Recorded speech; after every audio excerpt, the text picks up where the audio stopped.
So the first question is, what drew you to the project? Was it the script, the director, or both? What drew me to the project was David O. Russell, to be honest. I think he's a fantastic filmmaker. And basically I said yes, just based on it being him. Then I read the script, and I actually didn't read the script at first. I talked to him for 2 years. And then I read the script, and the subject matter of, there was how fragile democracy is. And there was a time when we could have lost our democracy before World War II. And how poignant that is to the challenges by authoritarians and ethno-nationalists and fascists, frankly, neo-fascists, that's happening right now, is so incredibly timely. But more than anything, I love the method of how he likes to work, which is constant exploration and constant definition. He's very much is, in general, is the enemy of art, and God is in the details. And it just got more and more detailed as it went along. And also the tremendous respect to the actors that David has. He realizes that people go to see movies to see people, and shots are important. That's all part of drawing you into the dream. But ultimately, you want to see people go through a journey. And this has been one of the most amazing experiences of my working life. And if David O. Russell wants me to do anything, the answer will be yes. Just tell me when and what to wear. And Michael? Oh, yeah. Well, I remember. So every once in a while, you go see a movie, and you think afterwards, "Oh, I didn't know movies could do that, or be like that, or were capable of doing that." And I felt that way after I saw Flirting with Disaster. I remember seeing that movie and being like, "Whoever made this movie is really, really smart." And then I went and saw I Heart Huckabees, and same thing. So ever since then, it's been a dream of mine to work with David, and so it came to pass on this project. Yes. All right, and the next question is, talk about the development of your characters. How involved was David in that process? So David is very generous, and he has very clear ideas of what he wants for your character, but he also wants to know what invisible ink you can bring to the process.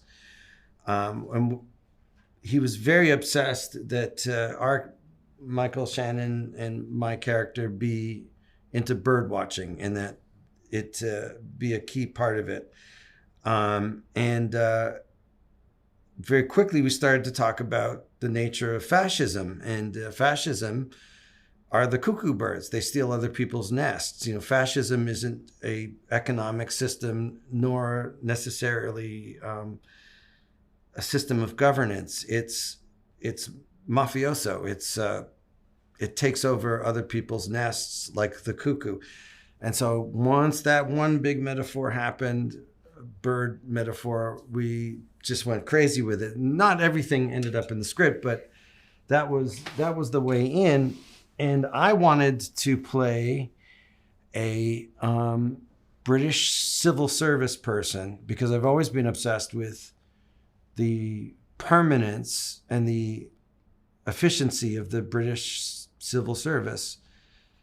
And then we also talked about different movie archetypes of those characters, those catalyst characters, the threshold guardians that make and allow the main characters to go through their journey. And so I love working in archetypes, and I love that sort of stuff. So it was Mana, and I got to give my 2 cents, and it was about agree and add between David and I. It was an unbelievably great experience. And Michael?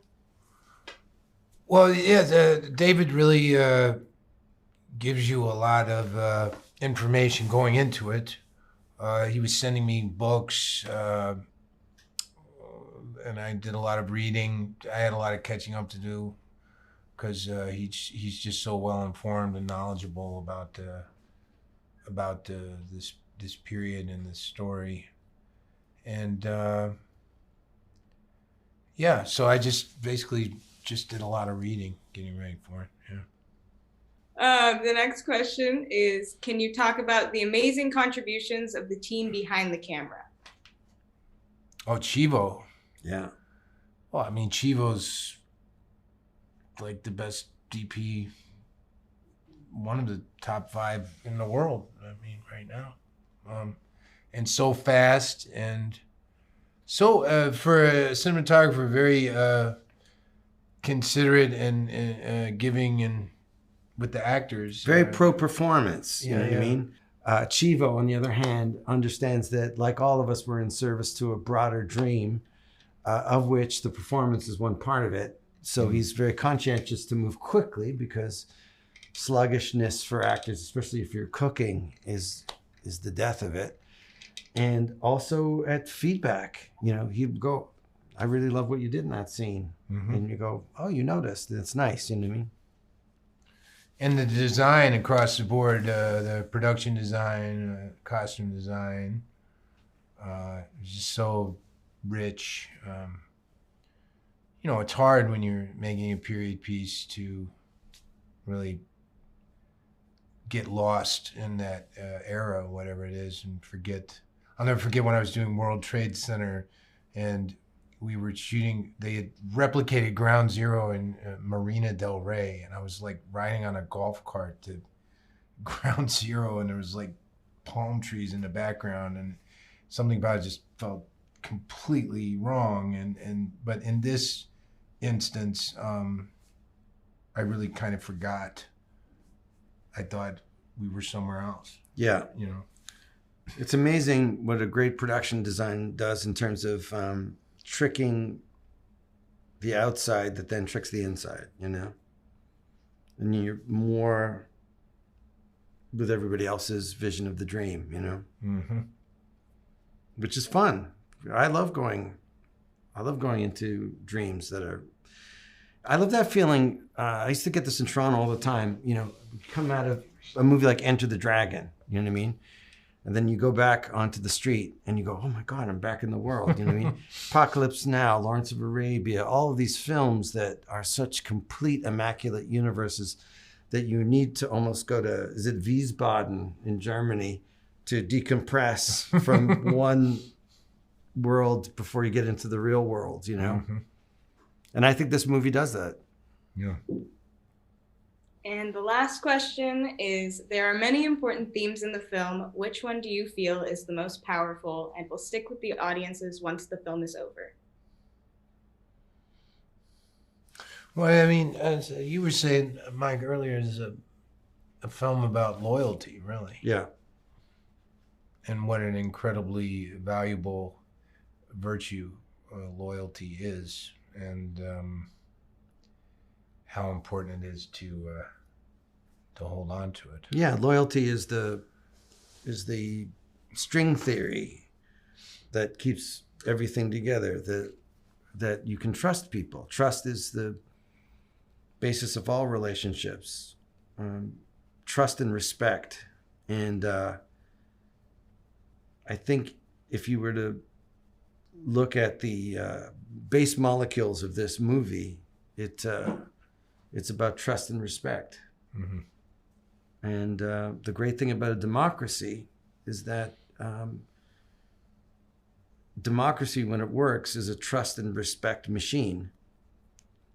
And while there's a lot of inefficiencies with democracy, it always remembers to protect trust and respect. And that's why, even though there's a lot wrong with democracy, there's everything right with democracy.